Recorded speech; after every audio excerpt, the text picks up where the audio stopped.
Our eBay account just got suspended, and we're totally fucked. That's right. Our account that was on track to do $1 million this year just got fucking suspended. Like, for real. Like, it's done deal. And we're in trouble. We have a lot of inventory that was specific to eBay, and frankly, there's nothing I can do about it. So you might be saying to yourself, what are you talking about? You could just sell this stuff on Amazon. You could sell it on Amazon. Amazon's gonna have the highest sell-through rate of anything, right? Just sell it on Amazon. Problem is, I have items like this. Okay, this is Ralph Lauren. We have, let's see here, lots of vintage goods. We have Amazon brands that we source in different ways, right? Whether it be through pallets or it be through distribution agreements that we have with some of our local Amazon liquidators. Some of these items actually come from suspended seller accounts. So this means I'm actually not even able to sell it through Amazon. Can I show chain of custody? Of course, this is what I provided to eBay. But I would never dare sell those kinds of items on Amazon. Instead, I sell different kinds of items on Amazon that I know for sure I could prove chain of custody. Different items like what? Like, I don't know, things like this, right? So different items that I know for sure I can show chain of custody.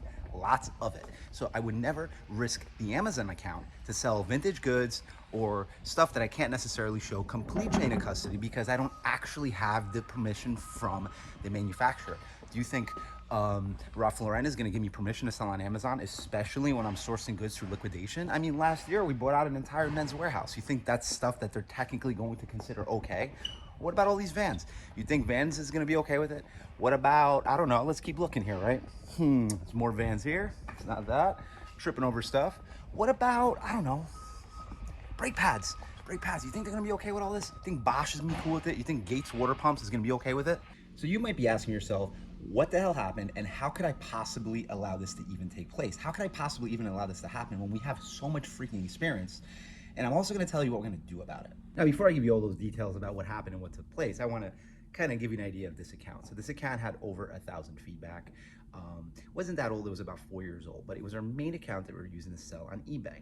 And essentially what ended up happening was there was a couple of weird things that took place. First of all, our feedback was very high. We had almost 99% feedback. Now, why not 100? It's impossible on eBay because people always try to complain. There's scammers. There's all kinds of different reasons why people end up complaining. The other thing that took place was, now I don't think this is why they suspended the account, but I think during the review of the account, why they gave us a hard time. What happened was we had an issue with we have a local pickup every single day. So we have UPS, USPS, and FedEx that arrives here every single day. And basically what ended up happening was our USPS orders were delayed at the local hub. A lot of them still got there on time, but we had a lot of customer complaints. Another thing that took place was we brought in a brand called, I won't say the name, but basically what ended up happening with this brand was we ended up having quite a few returns on this brand because people didn't know what they were actually buying. It sold really well, but we had, in their eyes, a decent amount of returns, which I think is unfair because our return rate was still quite low. So when they went ahead and reviewed the account, because I think we were reported by a customer that didn't get their way, they felt that we were breaking terms. Yet eBay was never able to tell me what actually happened. Now, it gets worse. So during the whole review process, we were in close contact with seller support. And what seller support basically told us was that in order for our account to get a full review, we would need to be clear of all returns and all shipments. So all shipments would actually have to show that they were delivered or canceled. Now, after I was deceived and made to believe that in order to resolve this issue, I had to essentially refund all open orders, that's what I went ahead and did because frankly, the account was worth more than the $4,000 of open orders we had. Now, mind you, we didn't do anything wrong. These were just open shipments that were in transit. So just showing tracking wasn't enough for them. They said they needed to see this completely closed out. So the account needed to be blank.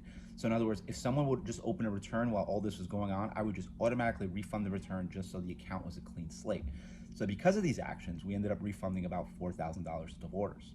Now, that's a separate topic, and we'll get into that when we get into what I'm actually doing about this, dealing directly with eBay or maybe even indirectly with eBay. But that's essentially what ended up happening. To the point where I was so confident in what we were doing that I even went ahead and we had, I think, like 15 shipments sitting here that day, shipped them, waited for the scan, and refunded immediately. All that did was cause a ton of customer confusion.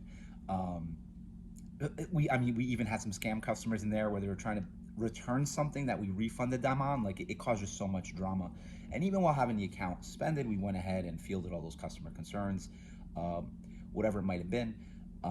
Yeah, so I mean, it took a lot of effort, but it just shows you that we were trying to be as ethical as possible to make sure that, I mean, we already had great feedback, we had great metrics, and yet eBay felt that we weren't appropriate for their platform. So what are we doing about it? So essentially, we have more than one case actually open with the Better Business Bureau and the SEC, believe it or not, because of how we feel that we were deceived by eBay. Whether it's a training issue with their seller reps or it was done on purpose to kind of bleed us out of that money in the end, it was inappropriate. On top of that, we are in discussions now outside of the normal process with some different eBay reps. I think they kind of realized that we're not trying to scam customers or whatever it is, and also I'm not one to be trifled with because of the complexity of what we've created by opening up these cases with the BBB as well as the SEC and potentially maybe even arbitration. I'm not saying we're going there, but there is a potential for that because frankly, the account is worth a lot to me because of all the feedback we've had. Now, luckily, we've sold on other platforms over the years, but I can't sell this stuff on Amazon, like I said before.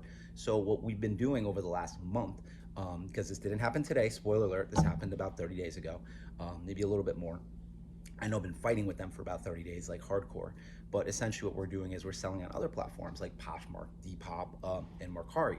And does that make up the volume of eBay? No, but together they do. And if we didn't have this outlet, I would just have, I don't know, 5,000 items sitting here doing nothing, where I would have no outlet to actually sell the items. While I've been doing this, I've also been exploring Marketplace a little bit just to see.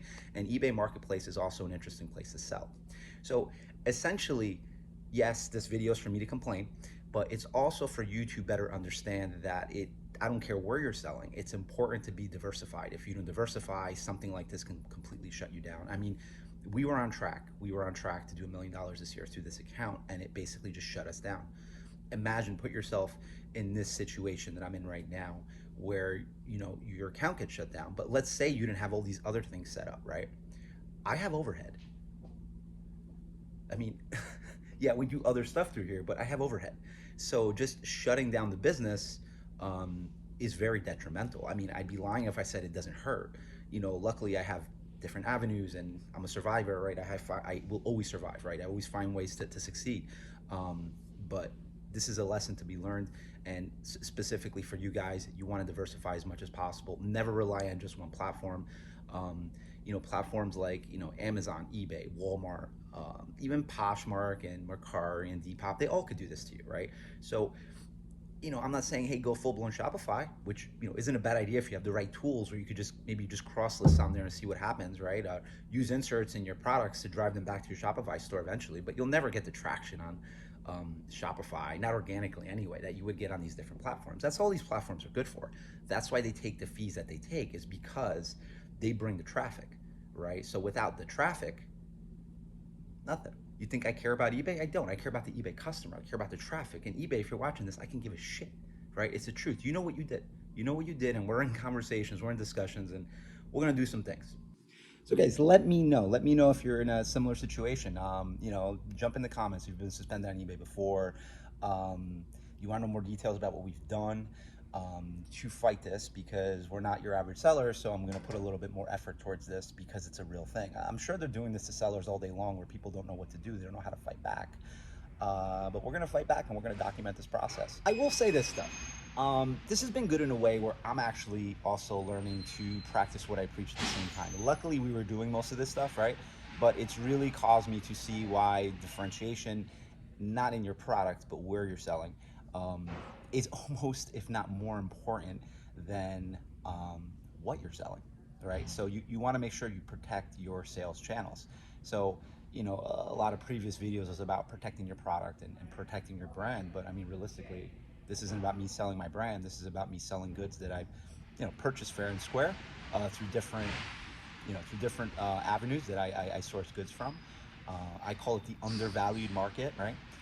And resell them for profit. And this is something that many of you do out there.